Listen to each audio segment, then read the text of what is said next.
Hello here, and welcome again to another edition of the HuskerOnline show. It's great to be back with my family here. Your family. Yeah, sitting here with two well-tanned gentlemen here. I don't know. I think I'm a little more tan. Well, I put sun. We got back from Honolulu on Saturday night or Saturday afternoon, and just in time to listen to Kent Pavelka call the victorious Nebraska win over Northwestern. So Sipple and I drove up and caught the game on the drive up back. But I wore sunblock. I mean, yeah, I don't. You have to. Sipple. I know. I'm team no sunblock. Do you at least wear a hat? Yes. Well, day one you didn't. Day one no. Day one was no hat. Amateur hour. And oh wow. I don't. Yeah. No, you're right. We were on the North Shore day one, and the wind was like 35 miles an hour. It was whipping. Yeah, I don't know. I'm fine though. My head didn't peel or anything. It's just natural dandruff. Gross. Was that gross, Sean? Was that too much? Little graphic. Yeah, I was going to say. But we're back, and here we are. January 22nd, classes began at UNL at the later starting calendar from what we were used to in our days. I mean, probably 2 weeks later than what it was, because we used to start before Martin Luther King Day, and now they start a full week after MLK Day because of the way they've kind of readjusted things. But everyone back on campus, Dylan Rhule here. Chapter 2 of the Matt Rhule era officially begins here this week as classes underway, winter workouts in their second week. The team, by the way, still not in the new weight room. They're still working out in the original structure. And I was told that probably at least a month, give or take, till that new weight room would be ready to use. Yeah, that kind of stuff confuses me. We'll get to that later. 23 new players on the roster. 17 high school, 6 transfer. Yeah, it's going to be a really interesting spring. It can't get here soon enough. Well, Rob's got things like he's on his mind. And you know what? You'll have probably some pretty big things on your mind going forward. But spring ball will be interesting.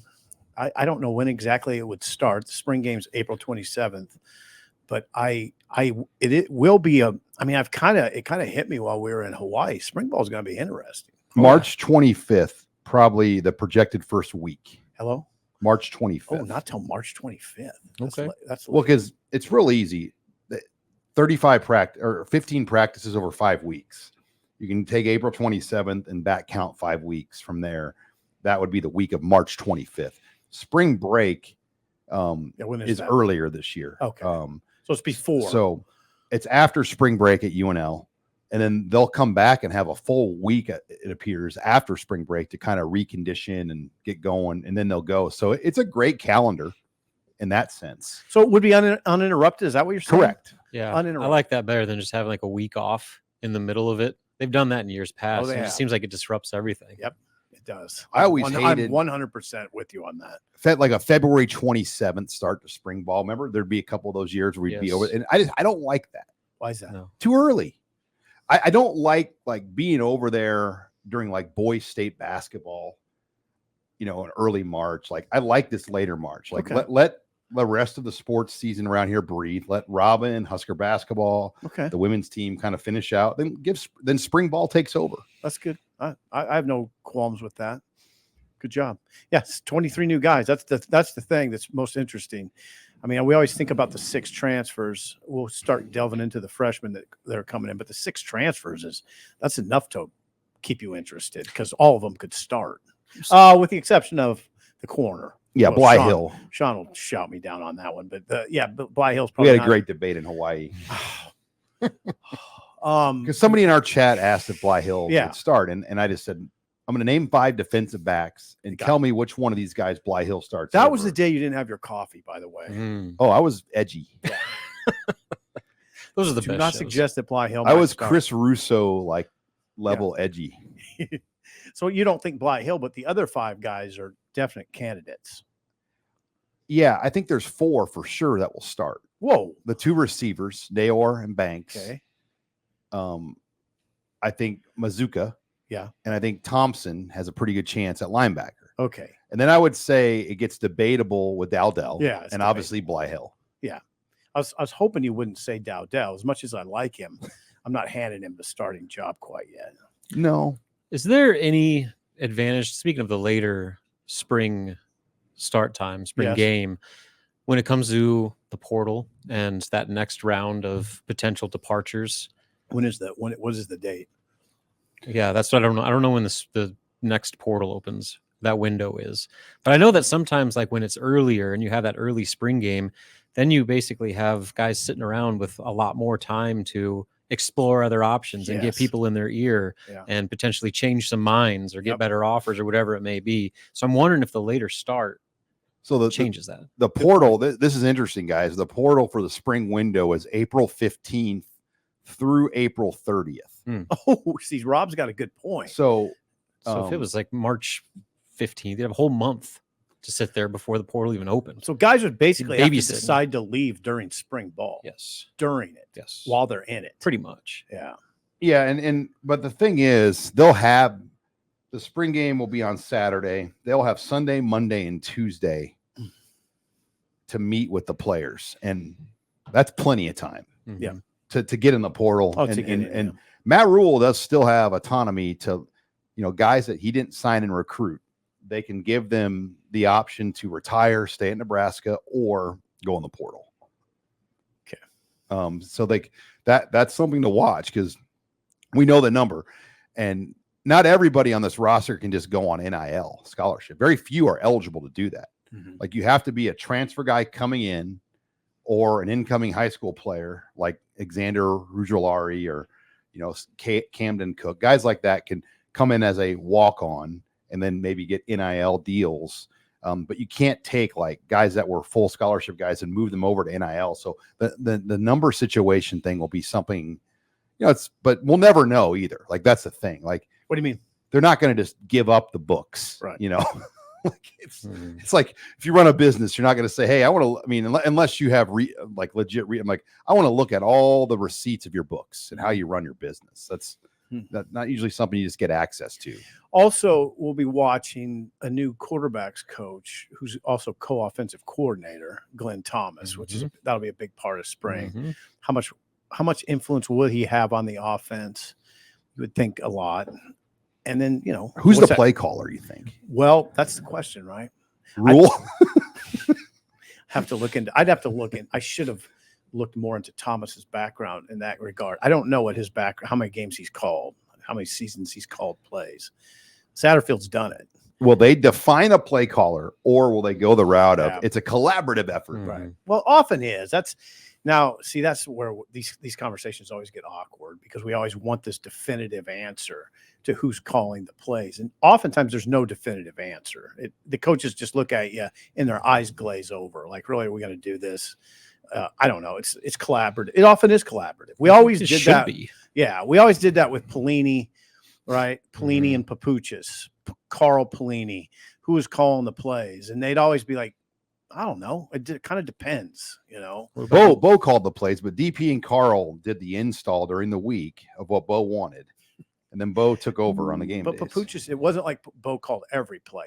What Papuchis told me is he swung the final hammer, but it wasn't always that he called the play. So it's kind of tricky. Yeah, when you have a guy just basically running everything as a coordinator like Mark Whipple, things can get a little dicey between the coordinator and head coach because you might be doing something completely counter to what your head coach wants just out of stubbornness or difference of philosophy. So being a collaborative effort, I think, is the right way to go, where the head coach obviously has final say over everything. Yeah, that will be a story. We don't know Glenn Thomas's salary information yet either, but when you crunch the numbers of what the 9 current coaches are with the raises that we know about, Nebraska has a little over $1 million left in the $7 million pool. Okay. So Glenn Thomas, it's not inconceivable that he'll make $1 million because he is a coordinator. The other coordinators make $1 million. Now he could make 800. We don't have the exact contract details, but why wouldn't he get $1 million if there's $1 million left and he's got a coordinator title? You think he would? To leave Pittsburgh in the position he was in, to me, it had to be pretty sizable. I suppose. I guess. I don't know. He wasn't calling plays. He wasn't the offensive coordinator. He's just a offensive assistant. Mm-hmm. So I don't know about that, Sean, but I think his position at Nebraska might dictate $1 million. Pro jobs pay more than you think, though. Like those guys, they don't release the salary numbers of what those pro coordinators and assistants make, but it's more than you think. I know that. It wasn't like Whip coming over, though. Whip although Whip was he calling plays with no, he wasn't calling plays with the Steelers. Whipple? Yeah. Whipple was with Pittsburgh Panthers. I know, but he was also with the Steelers. He coached Roethlisberger. Oh, yeah. He was quarterback's coach. Yeah. So there's a big difference between coming over as just a offensive assistant and coming over with a coordinator tag. So I guess I don't like talking about guys' money. It makes me uncomfortable. He'll make good money here. Yeah. And probably be around $1 million. I mean, in that range. So, all right, when we come back, we're going to continue the discussion. I want to hit on a topic that's been pretty hot, though. I want to talk about transfer portal tampering and if there's a way that you can even stop it, because there's been a lot more discussion about that lately. We'll hit on that and more. You're listening here to the Husker Online Show. You're listening to the Husker Online Show, your authority on Nebraska athletics. And we're back here on the Husker Online Show. Sean Callahan, Steve Sipple, Robin Washett. Thank you for joining us here on the Husker Online Show. It's a great time of year. Great time to try out Husker Online as well. We've got a special just for our YouTube viewers only. Secret. But we're going to give you 2 months of access. Don't tell anyone, though. 2 months for $1 by using promo code NU1. That's going to get you 2 months for $1. That's the best deal we're going to give you at Husker Online. And people all the time DM me, message me that have taken advantage of this. We've had hundreds and hundreds of our listeners here on the show utilize this great special. So if you like what you hear and you're like, you know what, that Steve Sipple guy, he's not so bad. Yeah, he's not so bad. I like that Robin Washett cat. Now, Sean Callahan, he's a little nuts, but I'm gonna try it out for $1. That's a good salesman. Promo code NU1. But I want to hit on this topic, transfer portal tampering, because it's ramped up. Alabama, I don't know what the number's at now, but as of last Friday, they had 29 guys enter the portal. That's what I've seen. And it might be more than that now. But one of them was Caden Proctor, an Iowa Hawkeye now, but was at Alabama, started as a true freshman at left tackle or right tackle. I think he's left tackle for Alabama as a freshman. One of the tackle spots. Starting left tackle. And he'll now be at Iowa. But, there's some people out there accusing that Iowa tampered. But Caden Proctor is from the state of Iowa, knows a lot of players on the Iowa team. In fact, people thought he was going to go to Iowa. So is there anything wrong with Iowa players that already have known Caden Proctor to talk to Caden Proctor? If that's tampering, it doesn't strike me as severe rule breaking. Nothing will come of it. No, I don't think. You don't think so? No. I mean, the NCAA is shown to be pretty toothless and stuff like this. And even if there is a punishment, it'll be insignificant, to say the least. And then there's also the point that if you want to go and look at every transfer recruit that's happened across all of college sports, you're going to find more often than not stuff like that happens. When a guy is, even before he hit in the portal, contact is being made through some channels, maybe not directly, but through other parties and whatnot. So there are levels of tampering in pretty much every transfer situation. That's why guys don't enter the portal unless they know that they're gonna have a lot of them don't. Yeah, and the guys some get left. The guys that don't usually don't have a place to land. Right. So I mean, that's just kind of the way the game is. Some are probably more brazen than others, but there's a level of tampering in pretty much every transfer recruit out there. Yeah, like Chubba Purdy. That was one where it looked like he had a pretty clean path to go to Boise State. But as we know, things can change. Boise State took a 5-star USC quarterback in the portal. Then Chubba commits to San Jose State. Well, then San Jose State's coach goes to Washington. To Arizona. Because the Arizona coach went to Washington. Well, now Chubba Purdy is going to Nevada. Good God, I missed that. Yeah, so he's a Nevada. And he's going to Nevada? It seemed like Chubba Purdy, his whole thought is to be closer to family. And San Jose would have been right next to the 49ers. Reno, Nevada is not really that far from the Bay Area. Purdy to the Chubba or Brock to the Raiders? Is that where it's headed? I don't think so. I'll be darned. Well, no, Reno and Vegas are pretty far apart. Like It's a joke. Reno is like, if you live in the Bay Area, that's your Las Vegas. Where if you live in like LA, you drive to Vegas. Yeah, Reno, I think, is like 90 minutes from The San Bay Francisco. and Sacramento. Yeah. So it's like that makes sense to me, I guess. Like an opportunity kind of in the same footprint. Yeah. He wants to start. Yeah. But yeah, what we've learned about the transfer portal is What? all bets are off. Like you just don't really know. Creighton volleyball coach, name. Kirsten Boothall. Bernthal. Bernthal. I kind of went Bernthal Booth and just did like a Boothall. Bernthal. Anyway, she's been outspoken. Wow. That was that. Thank you, Jordine. That was How was your Waikiki I was- Bowl, I Steve was- Sipple? I was It was an he called an ICI Bowl in Hawaii. He called it on his own radio show, a Waikiki Bowl. What? Just don't worry about it. Kirsten sounded off. Stop. God. Kirsten sounded off on this. It says widespread in volleyball tampering. I'm landing. I think it's widespread in everything. Yeah, it's same in basketball too. You I mean, think so? it's everywhere. It's corporate America. It's day-to-day life. It's high school football. Like there are kids in this state that are going to go from a prestigious school and to another prestigious school. And but we're talking about not that. We're not talking about just the act of transferring. We're talking about tampering. Mhm. That's what we're talking about. And I think if the head coach or assistant coach is involved, that's the issue. But if it's a Involved. second or third party, that's a trainer, an agent. Fall guy. The issue with a lot of coaches, and the issue is simple to me.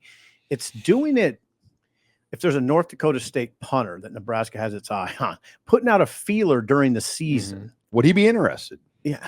Oh, yeah. But how do you feel about someone going onto your roster and actively recruiting players during a season? Happens all the time. Yeah. I was afraid you'd say that. Mhm. Like UNLV's quarterback, was a great example. Jaden Maeva, he was rumored to go in the portal like the whole month, and then he finally went in like the last day. But all the Power 5 teams wanted him. I mean, he had Georgia and USC as his two final teams, and both those teams had bags of probably $1 million that they could pay this guy. Like, how do you not tamper to let people know that, hey, if you come here, you're going to get $1 million? Right. Would you suggest that the NCAA does away with just say tampering's allowed? Could you do that? No. I think you still have to have a hard rule, because what you don't want is like Jim Harbaugh calling your players. Yeah, showing up on campus, showing up after practice, saying, "Hey, what do you think about coming to Michigan?" But how far from? I mean, what are we talking about here? I mean, Harbaugh, if he's using somebody to put out a feeler, I guess there's a difference. There's a distinction to be made, but still not a big distinction. Mm-hmm. I just don't. I don't know how you police it. I really don't. That's the thing. And what do you wiretaps? do? Yeah. You know, you got to get the Have federal a drawn out FBI investigation that doesn't result in anything. Right. Well, Been there. and that was a federal crime because of the money that was being paid out. Taxes weren't being paid on the money. Back before NIL. Mm-hmm. You know, that's when the feds got involved in college basketball, and a lot of it was that. And all it's this money still was changing hands without taxes. Right. That's That's mafia stuff right there. I mean, that's like no different than Tony Soprano, and passing cash without paying taxes. Yeah. I would assume there would be no deaths involved in the recruiting. Don't assume. Don't assume. It's college sports. But Soprano. Yeah, I don't know what you're going to do. It's just kind of the new college sports that we're in, and I wouldn't lose too much. If I were a fan, I'd try not to lose too much sleep over it because it's not going away.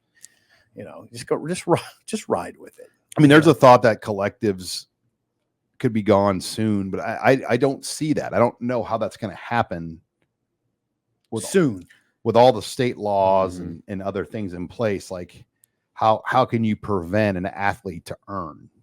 Yeah. And eventually, I mean, maybe the way to solve it is just have full-blown contracts to where you are required to be at this school for 2 years. And in those 2 years, you can't go anywhere. Okay. Then, Most NIL contracts are 1 year though. That's what I'm saying. So like maybe the next step is make it more like pro sports to where you're signing a 2, 3, 4 year deal, making X amount of money, and just go full blown pay for play. What about classes? Who cares? You still do them all online, right? Well, I mean, you can still go to class. No, I know. it's just funny to think like the whole Classes. mission of all this originally was Student to get a athlete. degree, and I'd say for 90% of students, 95% or more, they need that degree more Absolutely. than No anything. doubt. Yeah. And you forget about that Yeah. because we get so caught up in this top In the tier. big business. Yep. Well, you can be academically ineligible. So you still got to take care of business to a certain degree in the classroom. Yeah, I mean, we saw Nathan Geary had to miss that one bowl game. I mean, Yeah. that was the only time I can ever remember that happening at Nebraska. Or I mean, if you fall below a certain level, you're ineligible. Michigan basketball player Doug McDaniel is currently serving an academic suspension. He can play home games, but he can't play on the road. Go figure. All right, we'll continue the discussion and more next. You're listening here to the Husker Online Show. You're listening to the Husker Online Show, your authority on Nebraska athletics. And we're back here on the Husker Online Show. Sean Callahan, Steve Sipple, Robin Washed, as we are back in Nebraska. I think Steve Sipple brought the warmer weather back with him. As We appreciate it. Yeah, you're welcome. We were suffering while you guys were gone. Yeah. We caught it though. We caught some of it before we left. We did. there were a lot of guys like from other that couldn't get in to Honolulu. Like there were a group of players that just missed the game because they couldn't get in. Like, Carter Nelson was on our Omaha flight, the Denver one that didn't get canceled, but it was supposed to leave at 9 a.m. and didn't leave till 5 p.m. Yeah, he missed a day of practice And because of it. We were in the same boat, and so we had to drive down to Kansas City just to get out there. Which, by the way, if you've not been to the new Kansas City airport, holy smokes! Yeah, it rivals Indianapolis. It's incredible.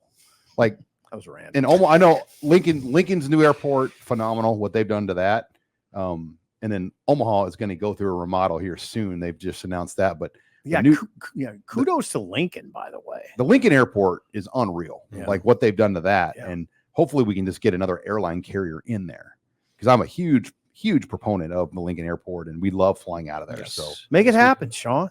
Yep. Make some calls.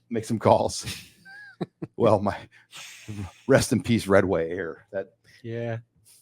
Speaking of looking at the It's fun book, while it lasted. Looking at the books. Hey, I got to go to Orlando once on Redway. Check those books out. Only one flight, by the way, on that whole Redway made a revenue.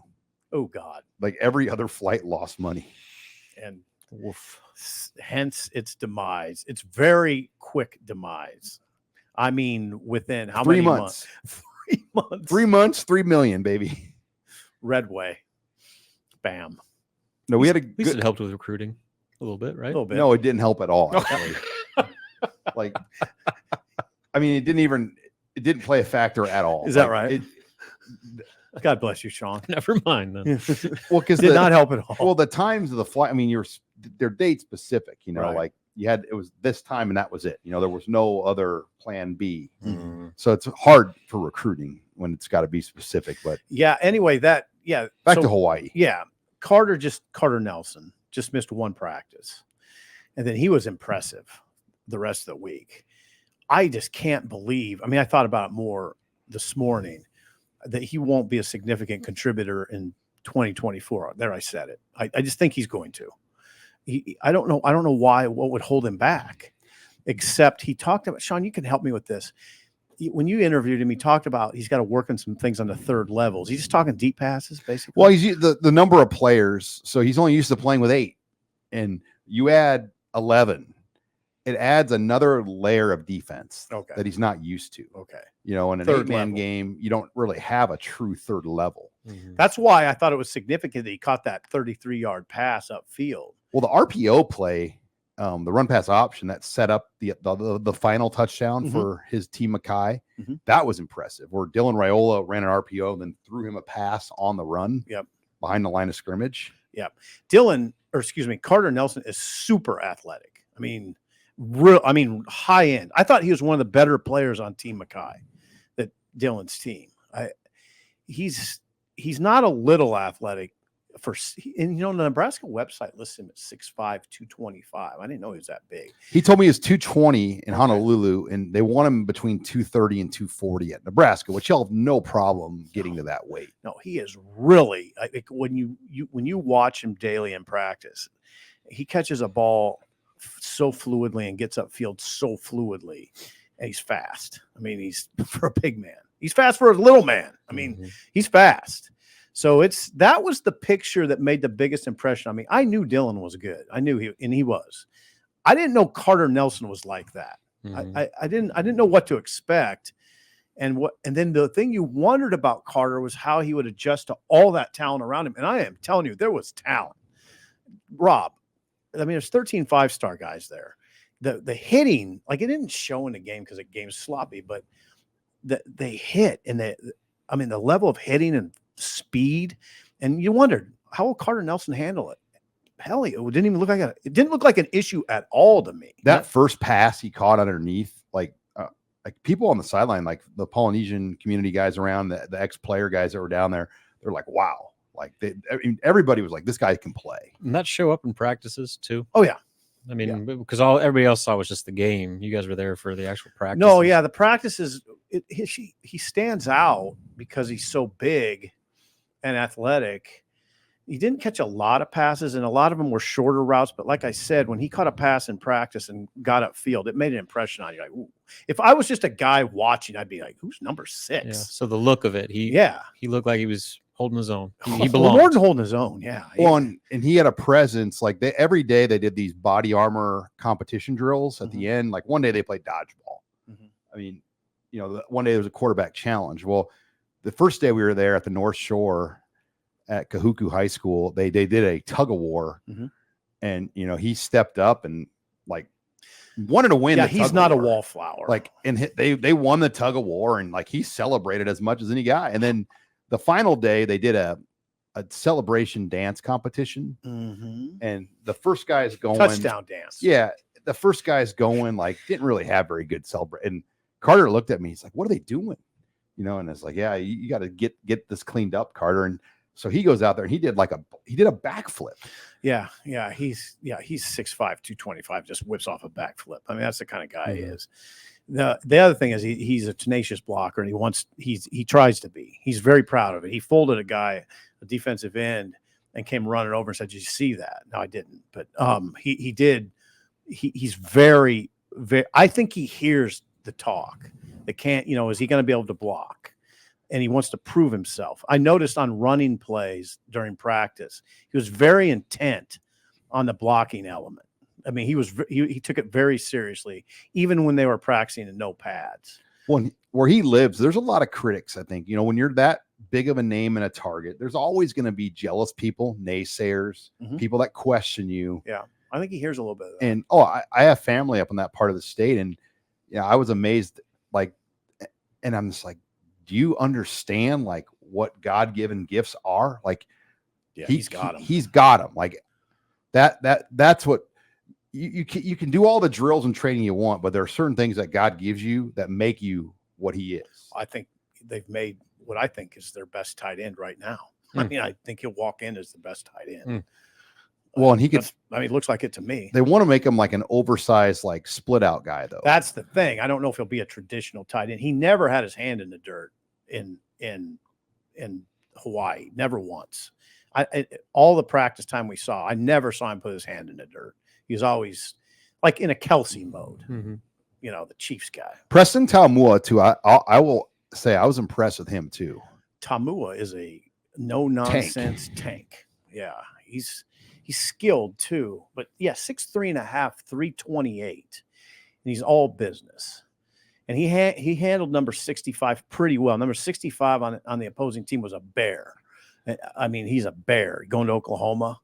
And he squared up with him, and I wondered how that would look, and it looked pretty good. The line play was strong in that game. There was good linemen on both sides, too. Yeah. Oh, God, yes. The talent. I mean, I was taken aback by some of it, like how good it was. These dudes were good. I mean, a 13 5-star guy, you expect some of that. A lot of 4-star guys. That Mike Matthews, the Tennessee receiver that Dylan was thrown to, I wouldn't be surprised if he catches 40 passes next year. I mean, he's a serious player. And Taumua, I'm not saying he's going to play this year because it's really hard, but I think year 2 he could knock on the door. Like he has that kind of body size and ability to contend. I think so. It's hard for me to to judge an offensive lineman when we saw so much of there's so much no pad practices. Yeah, they didn't go pads till Thursday. Right. So you like his size and his feet are really good, and I like his demeanor. He's not exactly a happy-go-lucky, which is fine. I like that. They need more of that over there, in my opinion. Just like his coach. Yeah, exactly. And Donnie was at almost every practice as well. So, all right, when we come back, we are going to bring Abby Barmore into the show and take your questions in the mailbag. You're listening here to the Husker Online Show. This is Husker Online, your authority on Nebraska athletics. And we're back here on the Husker Online Show. Sean Callahan, Steve Sipple, Robin Washed, and let's welcome back into the program the beloved Abby Barmore. It's great to have you back, Abby. We missed you. It's good to see you here in studio. I wish I was in Hawaii with you. It was very cold and miserable. We had here. a lot of questions like, where's Abby? Why is Abby not on the trip? Could be valuable. Like, she didn't want to deal with me and Sipple all week. Yeah, think about that. In the Waikiki Bowls. It's a vacation out here too. So what do you call those bulls there? RCI Bowls. Okay. Kiki Bowls. That's not even how it looks when you read it. I think one of those bowls was called the Waikiki Bowl. It was called they just name them. They just name them different things. All right, let's get to the mailbag. Okay. What do you got, Abby Barmore? First one. As it stands now, what is your biggest area of concern for the 2024 season? I mean, quarterback depth. Yeah. Like good one. Rhule, like, look, if he can go 12 games and play like we think, and he's the guy, no concerns. But what if something happens or a curveball that we're just not expecting? Like, as we know, a quarterback injury or setback, misevaluation, a la Jeff Sims, can really change your whole season. Yeah, I mean, with that, just playing a true freshman quarterback in the Big Ten. I mean, that's dicey. You look at the track record of even the highest rated players to come in their first year, they generally struggle when the ones that they're thrown in the fire right away. So how quickly can Rhule get over that learning curve and become a high level functioning quarterback at the Big Ten? Gosh, when you have this conversation, there's no there's nothing that jumps out at me. My biggest concern. It's probably what we've identified. Establish I-back. Yeah, I like the running backs. I like the position. I like the group. Just the chemistry of the passing game. You have a new guy in the mix with a co-offensive coordinator. You have a new quarterback. You have a bunch of new wide receivers. So I got to get. How long is that going to take to gel? I'm not worried about the O-line. Okay, I think they've got enough coming back, and they've upgraded them with Mazuka. There's no position on defense that what I would say is a glaring issue. I think there's some depth. Linebacker, inside backer. Yeah, depth. Inside backer depth I wonder about a little bit, but nothing glaring. I think is what you guys said. The interesting thing to me as you were talking was if something did happen to Dylan Rhule and they went to Harburg, it would be tough for defenses because they would be seeing an offense that's probably much different. Now it's also tough for Nebraska because the players would have to adjust too, and I don't know how easy it'd be to adjust your system. But all of a sudden, you would have a running quarterback. You go from a guy who's not going to run much. Dylan Rhule does not want to run much. He can, but he doesn't want to. You have to think though that Harburg is going to go through high level training all offseason because now he has legit game film for QB experts and helpers to develop him. Yeah. And he's going to go work on that stuff. He didn't have any film other than Kearney Catholic film. And he was a man amongst boys. Now he's got, 7 or 8 games of starting film as a Big Ten quarterback. And there's going to be people that will help him. So I think Harburg will make an improvement this year. You think he'll be number 2? Yeah. And then I think Kalen can redshirt. Now, another thing that's a hot button with Sean and me, when I suggest I'm a little hesitant just to give that job to Dylan. Go ahead, react. He's the quarterback. In what world do you live in where Dylan Rhule? Here we go. A healthy Dylan Rhule doesn't start. I know, I understand. I don't. Now, if he got hurt or something happened unforeseen, things change. Yeah, but no, I'm in your world. I'm just there's a little hesitant to do it. I think he's got to go win a job. How many? I mean, and we don't know what his NIL is, but we're just going to presume it's $1 million or more. Okay. How many guys with NIL type of deals like that sit? No, I get it. I see what you're saying. Now, don't get me started on that. I mean, we can't let that. If I were a coach, I would fight pretty hard to let that dictate who my starter. Well, and Dom and Dylan don't want to just be Dom Rhule doesn't want that Nebraska to give his son the job, and Dylan, I don't think just wants to be handed the job. I think he knows he's got to have to prove it still too. Yeah. There's some proving ground that will be presented to him immediately, like right now, winter conditioning. Okay, next one. What are your thoughts on how critical player development is to this Nebraska team, and how can you see progress and change from season to season? Well, we saw as many newcomers play and the 4-game rule be utilized as well as it's ever been utilized at Nebraska since the 4-game rule came out. I thought Matt Rhule and his staff things like Jaden Doss, stopping him at 4 games, playing Kai Wallen 4 games, playing, the Sua Lafatu, 3 or 4 games. I mean, they figured out ways to utilize that rule and get guys experience, and that's going to pay off in the end. Mm-hmm. Yeah.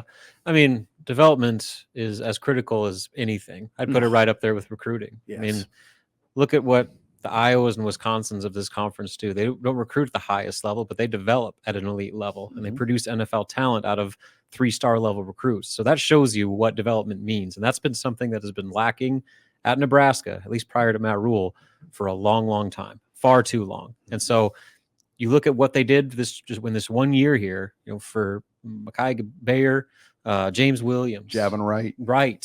I mean, Tommy Hill, across the board, guys that were afterthoughts or not even in the conversation coming out of the previous season were starters or critical players in the rotation. To me, that's development. That's getting the most out of players. And they pulled the plug on some key guys to play other guys. Like, if Nick Henrich was off or Reimer was off, they played other guys. It wasn't like they just rode out that horse. You have no choice but to develop at a high level if you're going to win at a high level, because it's not like Ohio State and Michigan don't develop players. They have great ones, and they still develop players. So the answer to the question is you have no choice but to develop at a high level. Okay, who are a few players in all 3 phases you could see making the biggest jump this spring? Say that again, please. Okay, who are a few players in all 3 phases who could make the biggest jump this spring? I'll say Demetrius Bell at receiver remains a pick sleeper. a receiver. And I think Sam Sledge on the O-line is a guy that could jump into the fray. Okay. I'll say on defense. Let's talk defense here. I got one. I think Van Poppel will make a big jump. And Sua might too. Yeah. Van Poppel flashed last year, for instance, at Illinois when he stopped the veteran running back on the 1 and turned the tide of that game. And in some ways that part of the season, Van Poppel would be one for me. And I'd say Jaden Doss is one for me. I think you're going to see a big jump from him. I still think of those young guys, he can be the best one next year. He just had the injury in August. It set him back, and he was coming. What about Maverick Noonan? Okay. Yeah. If he's coming back off that injury. What about Quentin Ives? Love it. I mean, Matt Rhule talks about him like he's a future Hall of Fame NFL running back. The pushback on that, Rob, would be you always are you wonder a little bit about any running back that redshirts. You do. Now, he was in position where he could, and they talk about, I guess, size. But man, usually running backs, if they're ready, I mean, if it's a good running back, they're ready to roll. Like they basically said, we think playing Joshua Fleeks at running back is a better option than but we're not saying about how good he was last year. We're talking about the biggest jump. Right. I mean, he's going to have a full offseason here. 100%. I just don't know if he's going to pass any of those guys. I mean, the top 3 that are here, and then Dowdell. I mean, it's going to be, there's 4 guys that he's going to, I mean, it's going to be tough for him. He's going to have to see, that's a guy to watch in the spring. They really like him. Yeah. That's a guy to watch in the spring. Ives. Ethan Nation. How about Ethan Nation? Yes. Okay. All right. I'll give you that one. I'll give you that one. All right, Abby. I think we have time for one more. Okay, last one. Would you rather have the ability to fly or teleport? Oh, Abby, through. Oh, we're doing this one. Yep, we're doing this one. Through the curveball. Oh, come on, there's Thoughts? one clear answer. I mean, it's teleport, yeah, right? yeah. I mean, Yeah, there's only one. I mean, answer. flying would be sweet. Like, private jet would be fun. I mean, just the ability to like, all right, I'm gonna go, and you just run and go fly through the air. Like, that'd be cool. Oh, flying yourself. Yeah, that's how I take it, right? Yeah, Like Superman yeah. flying. Like, Like superpowers. yeah. Oh, I thought there's some kind of No. machine that would just teleport you into the next spot. You could just do it yourself. This is like I would you like to just teleport up to and away. Superman. Indianapolis every July for Big Ten Media Days. That'd be great. That'd be my first Oh, God. choice. But I'm team teleportation all the way. Like flying would be fun. Teleportation would be life changing. I told you though, if I win the lottery, I'm going to keep working, which you guys know me well enough to know I would. Really? Would you? And we're going to have a plane Okay. and like a tripped out RV A tripped out with a RV. driver, and we'll hire everybody. We'll just make Husker Online like the biggest. I'll just sports- live in the RV if you don't mind. yeah. Yeah, is that okay? I'll buy Like out that John building Madden. across the street with the 2-car garage condos. Sean. Wow. Prayers. I don't that buy you a win the lot. lottery. Yeah, go buy I a don't ticket. buy lottery tickets though. So like, You don't? No. Yeah, I don't either. No. Well, So that much for you. that. I thought you were going to throw at us if you could watch a movie every day. What would you do? Sure, you can do that one if you wanna. True Detective every day. Sopranos. Sopranos is a good choice. They're not really movies, though, right? No, yeah. Those are series. I don't I've know been if that counts. You gotta pick a movie. Yeah. Okay. Shawshank Redemption. Okay. Good one. Oh, yeah. Come on. Mine's easy. It's not even. What am I even doing here? I mean, come on. It's American made. Easy. American made. I'd watch it every day. trying to think what mafia movie is my favorite one that I could always watch no matter what. Like Goodfellas? Goodfellas. Goodfellas. You like mafia movies? I'm watching a new. I now that Spectrum gets Paramount Plus for free as part of the deal. Okay. I started to watch Tulsa King, Okay. I've heard it's good. and Sylvester Stallone Is is it a good? former New York guy, mob guy, got out of jail, and they just wanted to kind of get rid of him, and they sent him down to Tulsa, and he starts up his own crew down there. Hmm. And it's good. Is it pretty good? Surprisingly good. Season 1. Yeah, you kind of interesting. It would be a tough sell for me because Stallone doesn't seem real to me. Like he doesn't seem. He plays a good believable. character. Does he? Oh yeah. Okay. I think he gives us. I've read some things about it, and he gives it hell in that role. He really tries hard. I think there's supposed to be season 2 coming out of that too. Okay. What's that's yours, something Abby? else. Tangled. It's a Disney movie. I've seen it I so know it many well. times. It's my favorite. Tangled. I love that movie. My daughter would echo that. Okay. That's Rapunzel, right? Yes. Yeah. Oh yeah, I met Yep. Rapunzel in Disney. The real You one. met. The princess, baby. Wow. Let's talk, Met let's talk Rapunzel. ball. Thanks, Coach Self. All right. When we come back, we're going to talk Nebraska basketball. Big win over the weekend. Big weekend ahead. You're listening here to the Husker Online Show. This is Husker Online, your authority on Nebraska athletics. Final segment of the Husker Online Show. Sean Callahan, Steve Sipple, Robin Washut, having fun as always. And reminder, if you like what you're hearing, we've got a great deal on Husker Online. Try us out. Get 2 months for $1 by simply using promo code NU1. It's the best deal you're going to get right now. And we're only offering it out here on the YouTube channel to our listeners and our podcast listeners as well. That's promo code NU1 to receive 2 months for $1.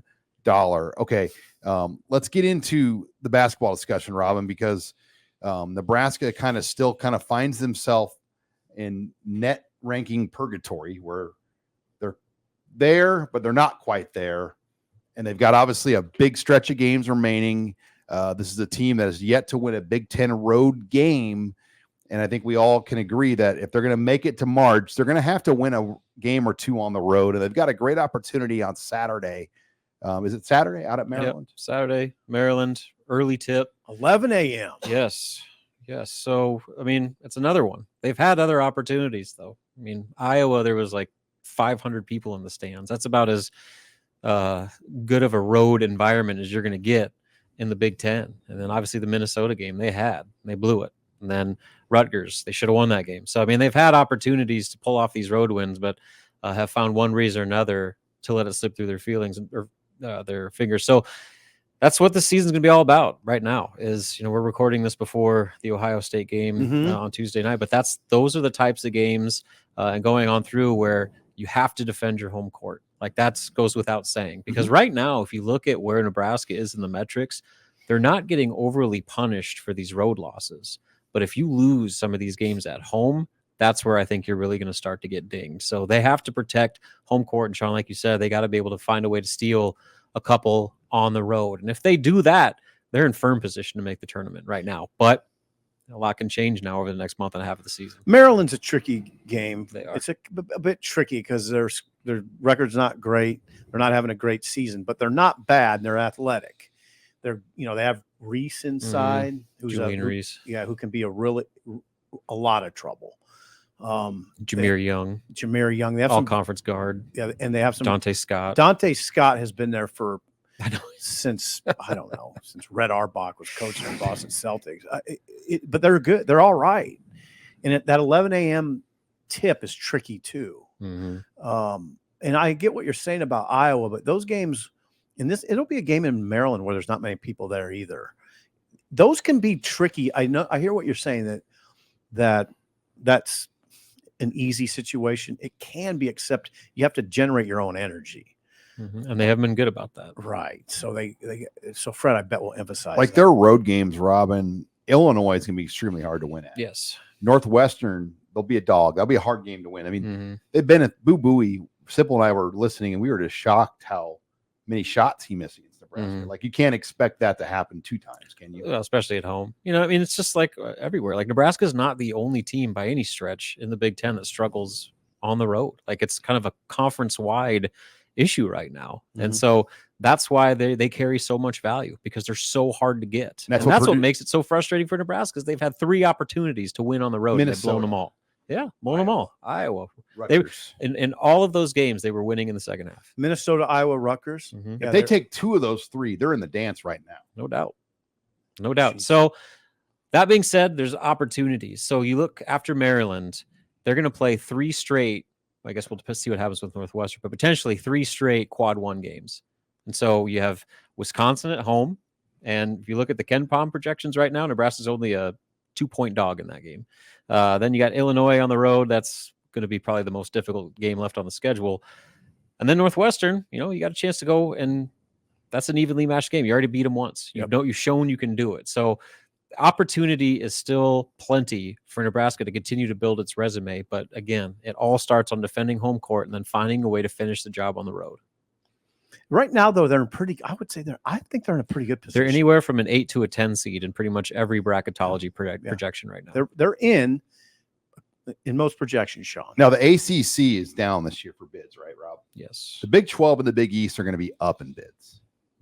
Like the Big 12 is loaded. Am I wrong? I mean, like they have a lot of tourney teams. Yeah. I don't know. Well, Houston and Kansas. I mean, you go down the line and name them pretty quickly. Texas is in that league. So Oklahoma, right Texas now, A&M. we'll just look at Joe Lenardi's bracketology. Right now, he has the Big 12 getting 10 teams, which is far and away the most. The next is the SEC at 7, and he's got the Big 10 and Big East both at 6. The ACC all the way down to 3.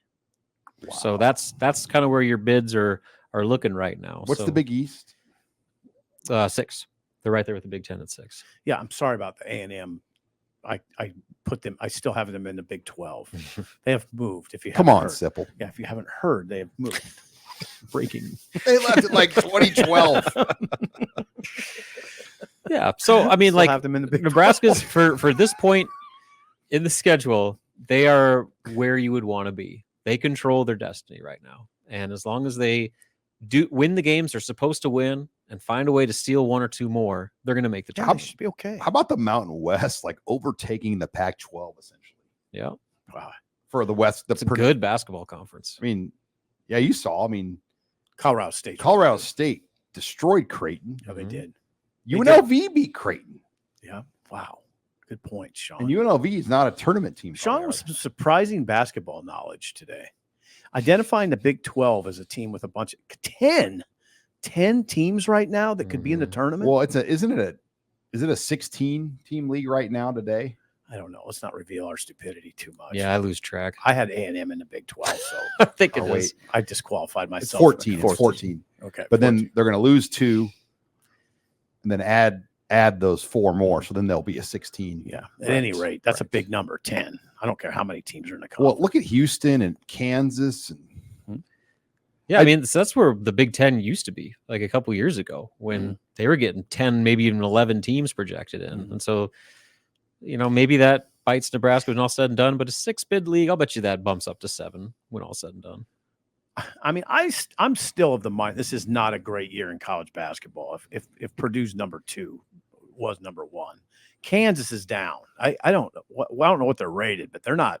They are a shadow of you. they're still top. They're still a 1 or a 2 though. That's amazing because they're not the typical Kansas team. We'll probably see Kansas and Omaha as one of the Good God. one of the higher seeded host teams. Yeah. So There you go, Kansas, South Dakota State. That'd be a good Omaha game right there. Mm-hmm.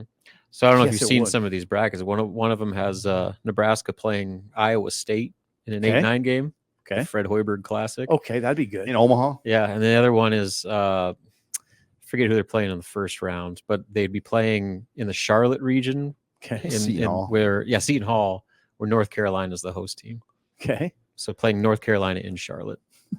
I joke that you're probably hoping to go to like Spokane or somewhere cool. Yeah, Why would you want to go to Spokane? maybe like Boise. Would that be neat? Robin likes to go on hikes and Give me anywhere. Send me to Dayton for God's sakes. Yeah, that'd be good. Anywhere. What would be a good place to go? Robin would find fun at a So- Chili's bar in Dayton. So Nebraska's not like people are hoping that they're going to go to Omaha. They're not going to go to Omaha. Why do you say that? Because the tournament selection committee is not going to put a home court advantage like that for a lower seeded team. Now, if you're a top 2 or 3 seed, then yeah, sure, you could maybe get that, but they're not going to send them. Well, to the Omaha. Creighton, that would be uh, such an unfair the advantage. Creighton ticket holders hold those. I mean, the ones that the teams don't get, the Creighton season ticket holders get those seats. And they would sell them to Nebraska fans. Yeah, Robin's right. It'd be really odd if you turned on an NCAA game that was that partisan. Yes, right. It would. It'd be like Kansas playing in the Big 12 tournament in Kansas City. Yeah. Charlotte makes sense. I mean, that would be. I mean, right now, I'd be a little surprised if it doesn't happen that Nebraska makes the tournament. I mean, nothing would surprise me with Nebraska basketball, especially with how inconsistent they've been between home and road. But they have done enough to put themselves in the driver's seat. Yeah, what they kind of need to do is surprise us, because right now it looks like, okay, they're really good at home, not very good on the road. Okay, surprise us a little bit. Win a couple road games. Beat Wisconsin though too at home. They need another nice quad 1. They can do that too. Is Kansas State, Rob, still a quad 1? Kansas the road State win is, well, I got to look at you would where they're in hope the that a net league right with now. 10 bids that Kansas State's like around 75.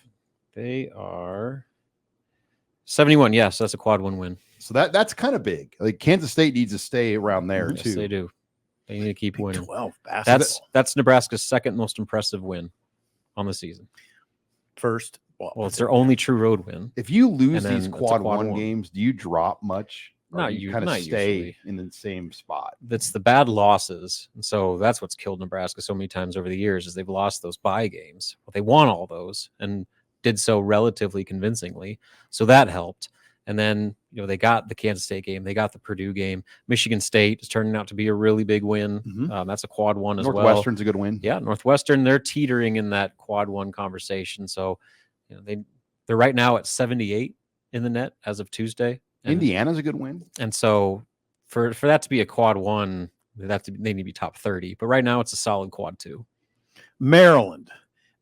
How bad does a loss if they lose? How bad would that? Yeah, hurt? I mean, it's a quad 1 win. They're just inside the top 100, so it wouldn't even be a quad 1. Be a quad 2 road By a win. quad 2. So, they don't hit you as much for losing road games again. So, that's kind of where it goes back to the conversation of all those missed opportunities. You're more frustrated in what they could have done to your resume as opposed to what they did I got you. to your resume, if that makes any sense. It Like does. Nebraska hasn't been overly punished for losing those games. Even the Minnesota game. It's not helping, but it's not like it's crippling their postseason hopes. And so Maryland's going to fall in that category as well, where it's not going to be good, but it's not going to be a season-defining loss by any stretch. All right. Well, plenty to follow with Nebraska basketball. Nobody does it better than the dean of the Nebraska basketball beat, Robin There's Washett. only one dean here. I'm the dean, but you're the dean of the beat. There you go. The dean. Only one dean. There's only You're one. the That old, whole you're the dean old- thing with Rob is weird because he still seems so young. Oh, he's the old man. He's the guy. You don't look Yeah. old. He's the get off my lawn guy of the beat writers now. He's the old guy. Oh, yeah. there. Yeah, I make sure things are done the right way. Very stern. Yeah.